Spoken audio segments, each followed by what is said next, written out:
आप भी आइए। सर आप शामली कलेक्ट्रेट पहुंचे हैं आज, क्या रहा सर? डीएम सर से भी मिले आप? क्या कारण रहा सर? जो दिनांक 26 जनवरी 2026 को मैंने इस्तीफा दिया था और उसके उपरांत आप जानते हैं जिस तरीके से आगे शासन द्वारा उस इस्तीफा देने के बाद जो निलंबित किया गया था, जो कि एक तरीके से अवैध रूप से अवैधानिक मान के चलिए, तो उसी में मुझे समाचार पत्रों के माध्यम से पता चला कि कोई एक नोटिस निर्गत की गई थी जो शामली जिलाधिकारी जो हमारे आदरणीय जिलाधिकारी महोदय हैं और इसमें कमिश्नर महोदय बरेली हैं, उनको जांच अधिकारी बनाया गया था निलंबित करने के उपरांत।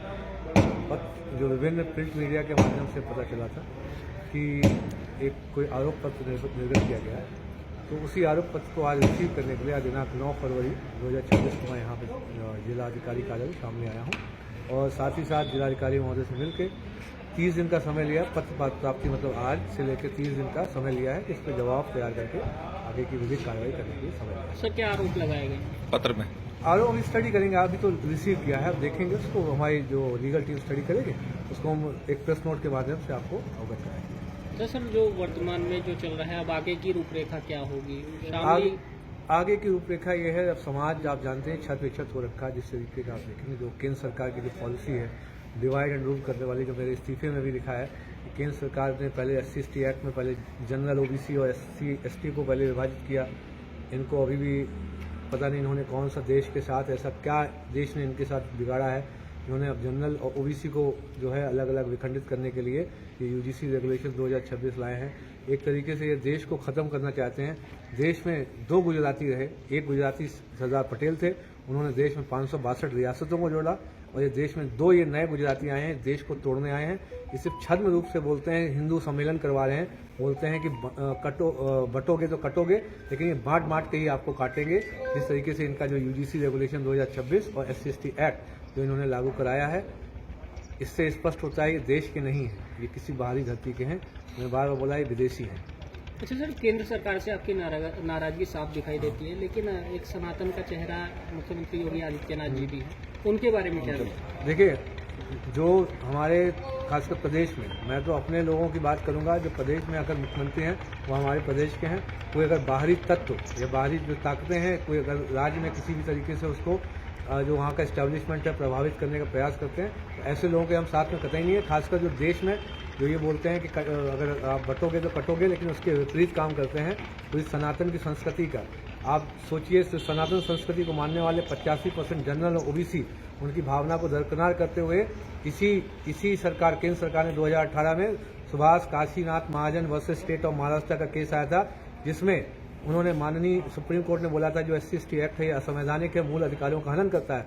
उन्होंने 3 निर्देश दिए थे, दिशा निर्देश दिए थे कि पहला, बिना किसी जांच के कोई भी FIR गिरफ्तारी SC/ST एक्ट के तहत नहीं होगी। दूसरा, इसमें एंटीसिपेटरी बेल का प्रावधान किया गया था। तीसरा ये प्रावधान था कि यदि कोई सरकारी कर्मचारी अधिकारी के ऊपर SC/ST एक्ट में कोई शिकायत करता है तो बिना शासन के अनुमोदन के ये कोई कार्रवाई नहीं होगी। लेकिन ये निकम्मी सरकार, जो केंद्र सरकार की जो सरकार थी, इसने जो 85% सनातनी संस्कृति को मानने वाले, जनरल OBC को मानने वाले, उनके खिलाफ संसद में विधेयक लाकर, कानून बनाकर, जो एक धारा 18A SC/ST एक्ट में डालकर पूरे के पूरे जो 3 जो दिशा निर्देश माननीय सुप्रीम कोर्ट ने दिए थे उसको निष्प्रभावी कर दिया। तो ये कहने के लिए सनातनी सरकार है कि देश में सबसे सनातन विरोधी लोग हैं, इनको सनातन से कोई मतलब नहीं है, इनको सिर्फ पैसों से मतलब है। कि देश के जो राज्य के विभिन्न राज्यों में विभिन्न स्कीम्स चलती हैं, योजना चलती हैं, उनके बजट का एक पैसा सब कॉन्ट्रैक्टिंग कंपनीज के माध्यम से लूट ले जाने के लिए ये बने हुए हैं।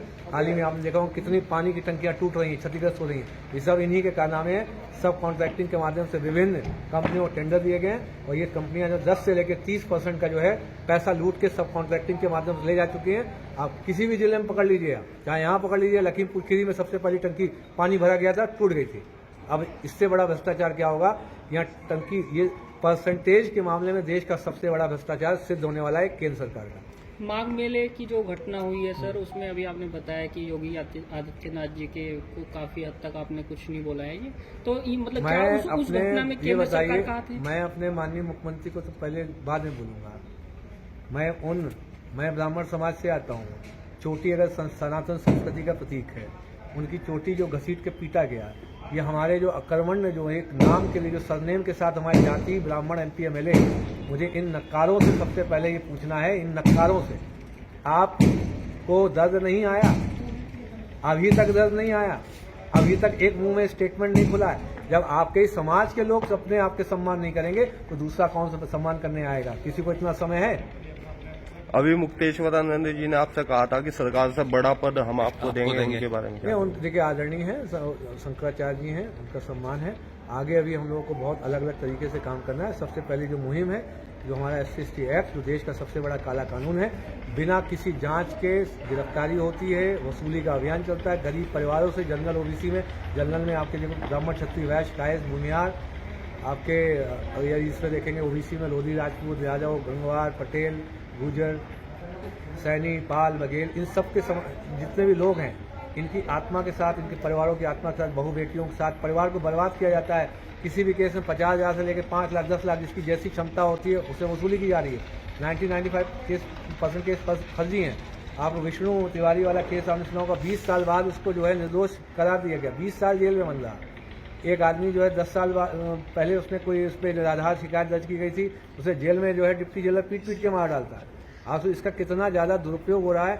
अभी दरभंगा का केस देखिए, बिहार का, पूरे गांव में 150 लोगों पे SC/ST एक्ट लगा दिया गया। इसका इतना दुरुपयोग, ये रॉलेट एक्ट जो सीधे से सीधे लॉ में एक प्रिंसिपल होता है कानून में, ऑर्डी ऑर्टम पार्टम, जो प्रिंसिपल ऑफ नेचुरल जस्टिस, नैसर्गिक न्याय का सिद्धांत, जिसमें कि हियर द अदर पार्टी, दूसरे के पक्ष को सुनेंगे तब आप कोई फैसला लेंगे। इसमें तो सीधे एक जातिवाद, ये जाति भेद का या भेदभाव का आरोप लगाया, सीधे वो जेल के अंदर, और पूरी प्रताड़ना देश और समाज में उसकी चालू हो जाती है। सर वो कौन अधिकारी था जो फोन पे आपसे कह रहा था? ये अब उसको रहने दीजिए। कुछ चीजें जो है हम गरिमा, सभी की गरिमा का सम्मान करते हुए कुछ चीजें हम लोग अपने पास ही। क्या कोई बड़ा ही अधिकारी था या कौन था सर? अब जिलाधिकारी महोदय को कोई अगर सुना रहा होगा, कोई छोटा मोटा अधिकारी तो नहीं होगा।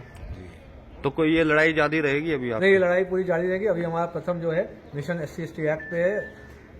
मैंने 7 तारीख के लिए बोला था, केंद्र सरकार को वार्निंग दी थी 1 तारीख को कि अगर नहीं करते अभी देश में और देशव्यापी आंदोलन होगा।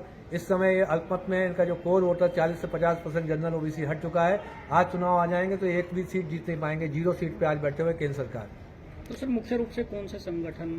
अभी देखिए, इस पे हम लोग वैकल्पिक रूप से हमारा पूरा समाज जो है, विभिन्न जनरल ब्राह्मण संगठन, जनरल सर्व समाज के संगठन, OBC समाज के जो लोग हैं, सभी लोग मिलकर अभी डिसाइड करेंगे। इसमें कुछ ना कुछ अच्छा विकल्प हम लोग ढूंढेंगे। ठीक, धन्यवाद आपका।